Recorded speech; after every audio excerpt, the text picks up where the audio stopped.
الرحمن الرحیم الحمد للہ وکفی وسلام علی عباده الذین اصطفى اما بعد فاعوذ باللہ من الشیطان الرجیم بسم اللہ الرحمن الرحیم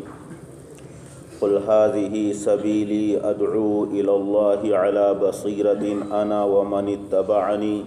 وسبحان اللہ وما انا من المشرکین وقال اللہ تعالی یا ایہا الرسول بلغ ما انزل الیک فإن لم تفعل فما بلغت رسالتہ وقال اللہ تعالی فذکر بالقرآن من یخاف وعید وقال اللہ تعالی فذکر فإن الذکرى تنفع المؤمنین وقال اللہ تعالی وأنذر عشيرتك الأقربين وقال الله تعالى لأنذركم به ومن بلغ وقال الله تعالى لينذر من كان حيا وقال الله تعالى تبارك الذي نزل الفرقان على عبده ليكون للعالمين نذيرا صدق الله العظيم سبحان ربك رب العزة عما يصفون وسلام على المرسلين والحمد لله رب العالمين اللهم صل على سيدنا ومولانا محمد وعلى آل سيدنا ومولانا محمد وبارك وسلم خود نہ تھے جو راہ پر اوروں کے ہادی بن گئے خود نہ تھے جو راہ پر اوروں کے ہادی بن گئے کیا نظر تھی جس نے مردوں کو مسیحا کر دیا۔ آج کا عنوان ہمارے قابل احترام جناب حضرت قاری محمد عارف جمال صاحب کی طرف سے یہ متعین کیا گیا ہے کہ حضور اکرم صلی اللہ علیہ وسلم کی دعوت اور آپ کی تبلیغ آپ کے کنبے میں آپ کے گھرانے میں قبیلہ قریش کی مخالفت آپ کا مشن خاندان اور قبیلے اور جس طرح گھرانے کے لیے اسی طرح آپ کا مشن اور آپ کی دعوت و تبلیغ اور آپ کا لایا ہوا پیغام تمام انسانیت کے لیے تمام عالم کے لیے اور صرف انسانیت ہی کے لیے نہیں بلکہ جس طرح انسانی دنیا کے لیے اس طرح آپ کی دعوت اور آپ کا پیغام اور آپ کا مشن جناتی دنیا کے لیے بھی ہے۔ اللہ نے ان دونوں کو اپنے احکام کا مکلف بنایا اور ثقلین جن و انس ان کی طرف اللہ نے اپنے حبیب صلی اللہ علیہ وسلم کو مبعوث فرمایا، اپنے احکام عطا فرمائے اور پیغام دے کر ان دونوں کی طرف بھیجا۔ کل آپ حضرات نے دنیا کا جو حال تھا اور دنیا کے اندر اخلاقی اعتبار سے اعتقادی اعتبار سے جو ابتری پھیلی ہوئی تھی اور جو فسق و فجور تھا اس کو آپ نے سماعت فرمایا کہ سب سے بڑی دو طاقتیں، ایک تو رومن امپائر جس کو رومت الکبریٰ یونان کے زوال کے بعد سب سے بڑی طاقت روم کی سمجھی جاتی تھی، وہاں اعتقادی اعتبار سے اور عمل کے اعتبار سے ہر طرح ابتری پھیلی ہوئی تھی، ستارہ پرستی تھی، سورج کو پوجتے تھے، بتوں کو پوجتے تھے اور اسی طرح عیاشی کا دورہ تھا، اور اس کے اندر حضرت عیسیٰ علیہ السلام کے آسمان پر اٹھائے لیے جانے کے بعد بہت سارے عیسائیوں میں فرقے پیدا ہو گئے، ایک دوسرے کے دشمن بن گئے، یہاں تک کہ خونریز ان کے درمیان جنگیں ہوتی تھیں۔ مذہبی عہدوں اور منصبوں کو حاصل کرنا انہوں نے دنیا کے اندر سب سے بڑا عزت کا، وجاہت کا اور عظمت کا ذریعہ اور سبب سمجھ لیا تھا۔ مذہب کے نام پر دولت کے انبار لگاتے اور ان کے دسترخوان پر اتنی نعمتیں ہوتی تھیں کہ سلاطین اور بادشاہوں کے دسترخوان پر بھی نہیں ہوتی تھیں، اور ان کے چرچ اور ان کے گرجا گھر عیاشی کے اڈے بنے ہوئے تھے۔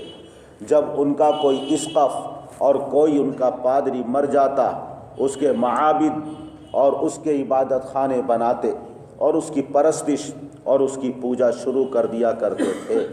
روم کے اندر یہ حالت تھی، ایران کے اندر بابل کے اثر سے وہاں بھی ستارہ پرستی، سورج پرستی، اور ایک شخص مصدق پیدا ہوا تھا وہاں۔ اس نے ایک نئے مذہب کی بنیاد ڈالی کہ عورت اور دولت پر کسی کا کوئی حق نہیں ہے، یہ مشترک چیزیں ہیں اور ہر آدمی کو اس سے استفادے کا حق حاصل ہے۔ اسی وجہ سے اس کے اندر عیاشی کا دور دورہ ہوا کہ عورت اور دولت کے اوپر ہر ایک شخص کا حق ہے۔ اسی ایران کے اندر مجوسیت کی آگ جلائی گئی، دو خدا تسلیم کر لیے گئے، اہرمن اور یزداں، ایک خالق خیر اور ایک خالق شر۔ اسی ایران کے اندر سلاطین اور امراء کو درجہ بدرجہ خدائی کا درجہ دیا جاتا تھا، عوام اور رعایا ان کو سجدے کرتی تھی۔ حضرت مغیرہ ابن شعبہ رضی اللہ عنہ جب حضور اکرم صلی اللہ علیہ وسلم کا دعوتی پیغام لے کر گئے ہیں شاہ ایران کے پاس، اور بے باکانہ انداز میں اس کے پاس جا کر بیٹھ گئے، تو اس کے وزراء کو اور ارکان سلطنت کو اپنے ایرانی بادشاہ کی توہین نظر آئی، بے عزتی کے ساتھ ان کو اٹھا دیا۔ حضرت مغیرہ ابن شعبہ رضی اللہ عنہ نے فرمایا، ہمارے آقا کی یہ تعلیم نہیں، ہمارے آقا کا یہ پیغام نہیں کہ اے خدا بن کر بیٹھے اور رعایا اس کو سجدہ کرے یا با ادب اس کے سامنے کھڑا ہو۔ صرف ایک ہی اللہ ہے جس کی عبادت کی جائے، جس کو سجدے کیے جائیں، اور باقی تمام اللہ کے بندے ہیں، تمام اللہ کی مخلوق ہیں، اور اللہ نے اسی لیے پیدا کیا ہے کہ تمام کے تمام اللہ کے عبادت کریں، اللہ کے عبادت گزار بندے بن جائیں۔ اور بھی بہت بری حالت تھی ایران کی۔ عرب کے حالات بھی آپ نے سنے ہوں گے کہ زناکاری، بدکاری، چوری، ڈکیتی، اپنے اولاد کو قتل کرنا، وحشی سفاکیت اور خون ریزی، عورتوں کے اوپر ظلم کرنا، جوا کھیلنا، سٹا کھیلنا، اور اسی طرح خدا کی خدائی میں 360 تو مطاف میں تھے، اس کے علاوہ کتنے خداؤں کو شریک قرار دینا۔ ہندوستان کے اندر اگرچہ ویدک عہد کے اندر اصنام پرستی کی کوئی تعلیم نہیں، سناتن دھرم کا مذہب، سناتن دھرم کے اندر بھی صرف وحدانیت کی تعلیم ہے، ایک اللہ کو پوجو، اور پھر اس کے بعد 33 خداؤں کو تسلیم کیا گیا۔ آگے بڑھتے بڑھتے 33 کروڑ سے زیادہ ان کے خداؤں کی تعداد ہو گئی، اور اس طرح ان کے اندر اخلاقی اعتبار سے ابتری آئی کہ ان مندروں کے پجاری یہ عیاش اور جو دیو داسیاں تھیں ان کی رکھیل بن گئیں اور ان سے اپنی ہوس کو پورا کرتے تھے۔ کتنے عرب کے سیاح جب ہندوستان کے اندر آئے ہیں تو انہوں نے مندروں کی اور ان کے پوجا کے گھروں کی جو منظر کشی کی ہے اور اخلاقی کیفیت اور حالت کو بیان کیا ہے، بڑی ناگفتہ بیہی ہے۔ حضرت شیخ سعدی رحمۃ اللہ علیہ بھی ہندوستان کے اندر آئے تھے۔ کاٹھیا واڑ میں ایک جگہ ہے جس کا نام ہے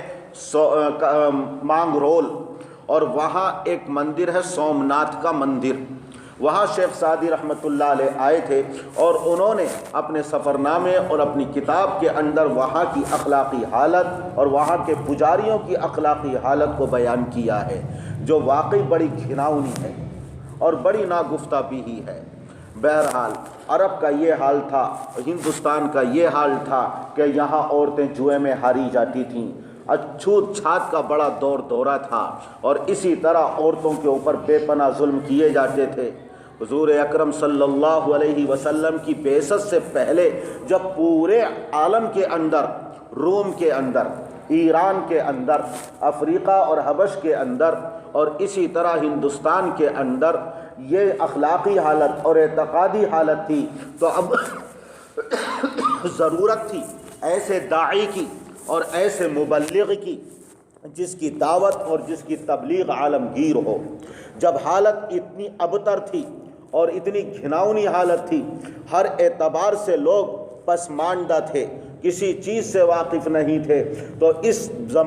ضرورت تھی ایسے دور میں کہ ایک ایسا داعی اعظم اور ایک ایسا مبلغ اعظم پیدا ہو کہ جس کی روحانی طاقت بھی اعلیٰ ہو، جس کا مشن بھی اعلیٰ ہو۔ اس لیے اس زمانے کے اندر جب حضور اکرم صلی اللہ علیہ وسلم مبعوث نہیں ہوئے تھے اور آپ کا ظہور نہیں ہوا تھا، ایسا محسوس ہوتا تھا کہ پورا عالم اور پوری دنیا تاریک ہے اور شب تار کی طرح اندھیرا چھایا ہوا ہے۔ توحید کا اور وحدانیت کا اس کرۂ ارضی کے اوپر سورج طلوع نہیں ہوتا تھا، یعنی کوئی بھی اللہ کی وحدانیت کو سوائے معدود چند کے جو عیسائی مذہب کے پیروکار تھے اور اللہ نے ان کو سعادت مندی عطا فرمائی تھی، اپنے خیال کے اعتبار سے اللہ کو مانتے تھے، لیکن ایک اللہ کو پوجنے والا اس روئے زمین پر کوئی نہیں تھا۔ اللہ کے احکام بھلا چکے تھے،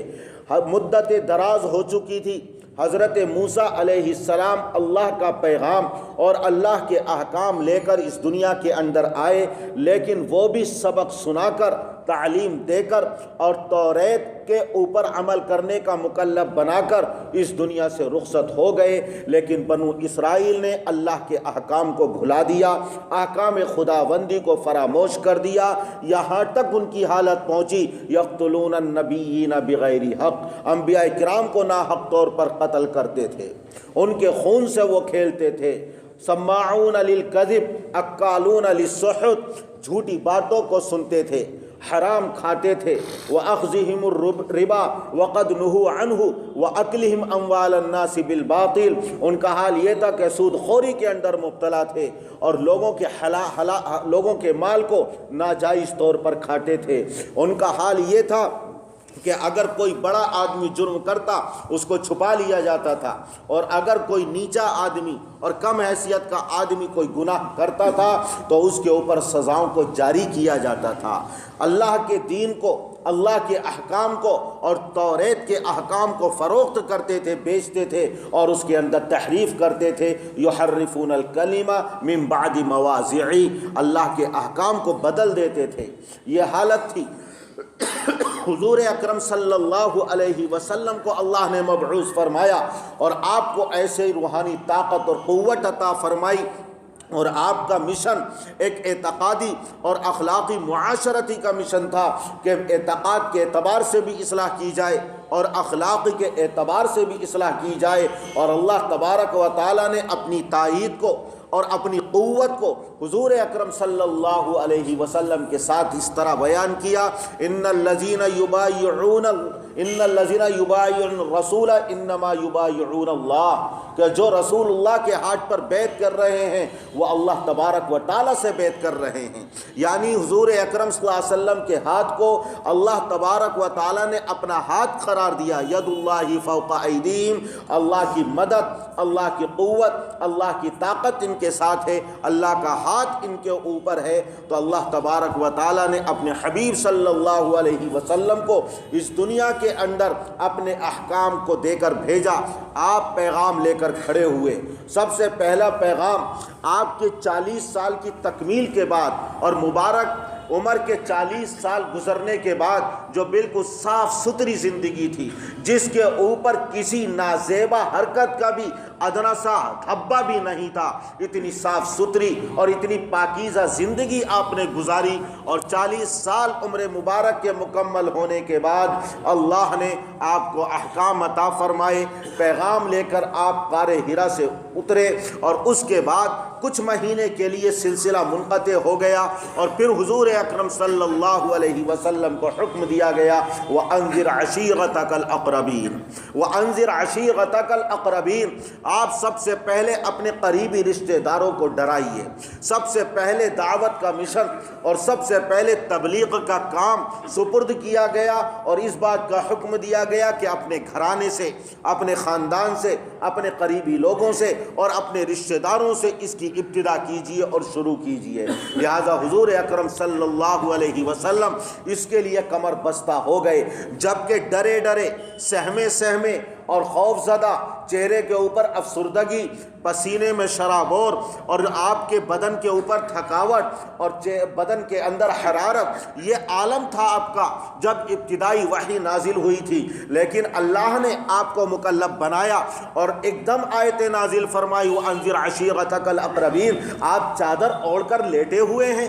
آپ کمبل اوڑھ کر لیٹے ہوئے ہیں، یا ایھا المدثر قم فانذر۔ اب تو کوئی آرام کا وقت نہیں ہے، اب راحت کا وقت نہیں ہے، اب تو دن اور رات، صبح اور شام، ہر لمحہ ہر آن آپ کو اس کام میں لگنا ہے اور اللہ کی طرف لوگوں کو دعوت دینی ہے۔ حضور اکرم صلی اللہ علیہ وسلم کے اندر اللہ کا پیغام سننے کے بعد ایک جوش اور ایک ولولہ پیدا ہوتا ہے، اور آپ کوہ صفا پر چڑھ جاتے ہیں اور تمام قبائل مکہ کو نام بنام پکارتے ہیں اور کوہ صفا کے دامن میں سب کو جمع کرتے ہیں۔ اگر کوئی شخص جمع نہیں جا سکتا تھا، بیمار تھا یا اس کو کوئی عذر تھا، تو اس نے اپنے کسی غلام کو، کسی کارندے کو یا اپنے کسی سفیر، ایلچی اور قاصد کو بھیجا کہ جا کر تو دیکھو جو صادق اور امین ہے مکے کا، جس نے کبھی جھوٹ نہیں بولا، آج بلاتا ہے اور تمام کو جمع کرتا ہے،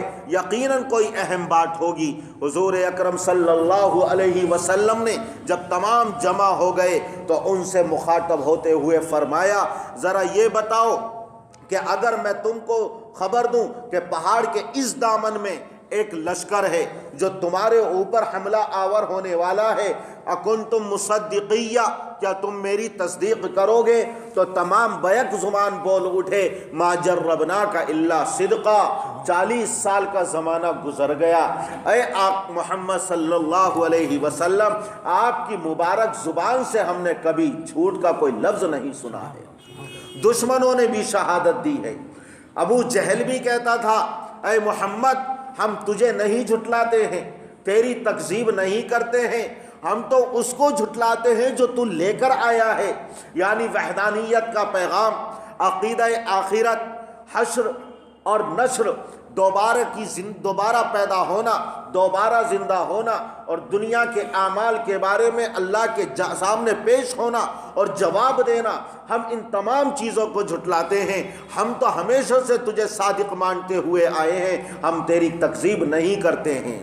ایک مرتبہ اخنس ابن شریق ابو جہل کے پاس گیا اور اس نے کہا کہ تمہارا محمد کے بارے میں کیا خیال ہے؟ کہا کہ محمد کبھی جھوٹ نہیں بولتے، لیکن ہمارے اور ان کے خاندان کے درمیان ایک معاصرانہ چشمک اور ایک رقابت اور ایک دشمنی اور برابری کا ایک جذبہ چلا آ رہا ہے۔ جس میدان میں انہوں نے آگے بڑھ کر حصہ لیا ہے، ہم نے ان کا مقابلہ کیا ہے اور ان کی ہمسری اور برابری کا دعویٰ کیا ہے، لیکن اب اس خاندان کے اندر ایک ایسا شخص پیدا ہوا جو کہتا ہے کہ میں اللہ کا نبی ہوں، میں اللہ کا رسول ہوں اور میں آخری پیغمبر ہوں، تو ہم اس میں کیسے اس کی ہمسری کر سکتے ہیں؟ اس لیے ہم اس کے اوپر ایمان نہیں لائیں گے۔ اس نے جھٹلایا نہیں، اس نے تکذیب نہیں کی، صرف عناد اور تعصب اور خاندانی رقابت کی بنا پر حضور اکرم صلی اللہ علیہ وسلم پر ایمان لانے سے انکار کر دیا۔ جب آپ نے صلح حدیبیہ کے بعد شاہان عجم کے نام خطوط روانہ کیے ہیں، دعوتی پیغام روانہ کیے ہیں اللہ کی وحدانیت کی طرف اور اللہ کی توحید کی طرف اور مذہب اسلام کی طرف بلایا ہے، تو ان میں سے ایک خط آپ نے روم کے بادشاہ ہرقل کے پاس بھیجا۔ جب اس کے پاس وہ خط پہنچا ہے، اس وقت ایران پر وہ فتح حاصل کر چکا تھا اور شکرانے کے طور پر بیت المقدس آیا ہوا تھا۔ عظیم بصرہ، جو روم کے بادشاہ کی جانب سے بصرہ ایک مقام ہے، وہاں کا گورنر تھا۔ حضور کے قاصد نے وہ خط بصرہ کے گورنر کے پاس پہنچایا اور اس گورنر نے وہ خط ہرقل کے پاس اور روم کے بادشاہ کے پاس پہنچایا۔ جب یہ خط پہنچا ہے کہ محمد صلی اللہ علیہ وسلم کی طرف سے ہے، اسلام لے آؤ، صحیح سالم رہو گے، اگر تم نے انکار کیا تو انکار کرنے کا گناہ تمہارے اوپر بھی ہوگا اور تمہارے انکار کرنے کی وجہ سے اور ایمان لانے کی وجہ سے رعایا ایمان نہیں لائے گی تو اس کا گناہ بھی تمہارے اوپر ہوگا۔ اس نے معلومات حاصل کی کہ کوئی عرب کا تجارتی قافلہ روم میں آیا ہوا ہے، شام میں آیا ہوا ہے، تو بتایا گیا کہ ہاں شام میں ایک قافلہ آیا ہے۔ ابو سفیان تجارتی قافلہ لے کر اس وقت پہنچے ہوئے تھے اور اس وقت اسلام کی دولت سے مالا مال نہیں ہوئے تھے۔ بلایا گیا ابو سفیان کو، اپنے سامنے بٹھایا، ترجمان کو اس کے پاس بٹھایا اور اس کے بعد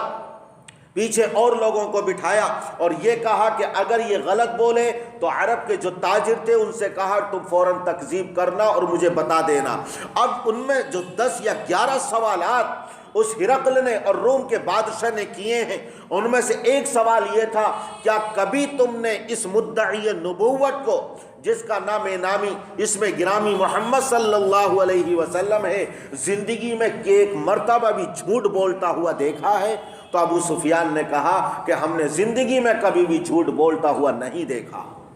روم کا بادشاہ کہتا ہے جس نے کبھی لوگوں پر جھوٹ نہیں بولا،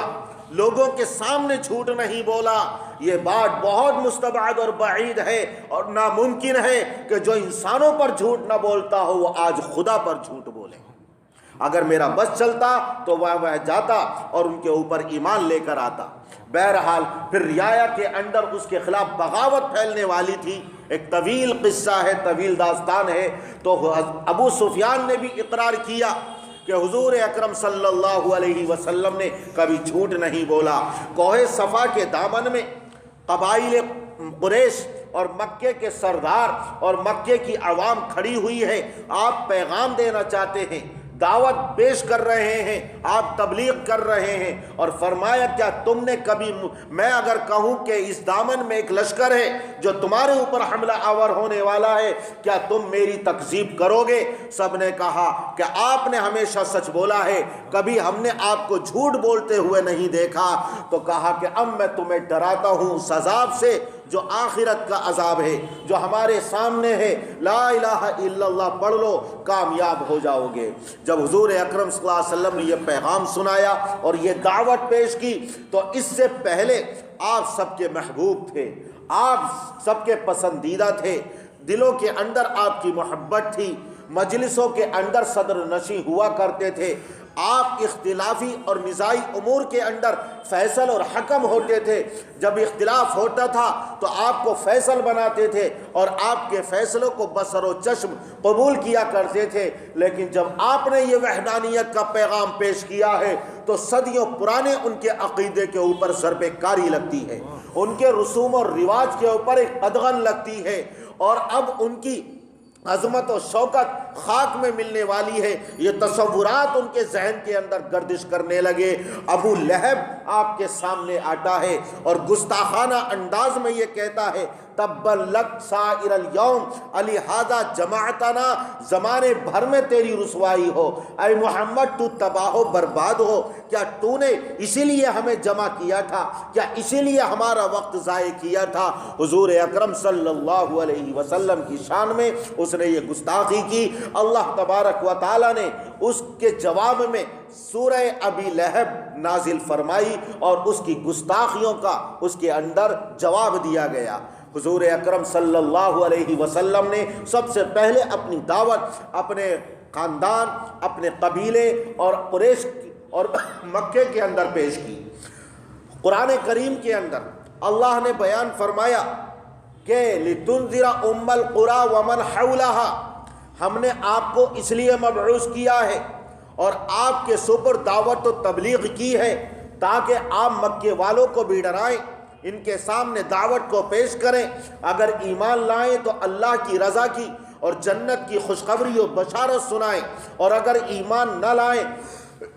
اللہ کی ناراضگی اور جہنم کے عذاب سے ان کو ڈرائیں۔ دونوں صفتیں آپ کے اندر، آپ بشیر بھی اور آپ نذیر بھی۔ آپ مکے والوں کو ڈرائیں، ومن حولہا، اور جو مکے کے ارد گرد رہتے ہیں ان کو بھی آپ ڈرائیں اور اللہ تبارک و تعالیٰ کی طرف بلائیں۔ اس لیے سب سے پہلے آپ نے اپنی دعوت کا کام شروع کیا اپنے کنبے سے، اپنے قبیلے سے اور قریش سے، اور پھر اس کے بعد مکے سے، اور پھر مکے سے باہر آپ کی دعوت بڑھتی ہے۔ قرآن کریم کے اندر اس کا ذکر کیا گیا کہ لِأُنذِرَكُمْ بِهِ وَمَنْ بَلَغَ، کہ میں اس لیے بھیجا گیا ہوں کہ تم کو بھی ڈراؤں اے مکے والو، تم کو ڈراؤں اے عرب والو، اور ان کو بھی ڈراؤں جہاں تک میری آواز پہنچتی ہے، جہاں تک میری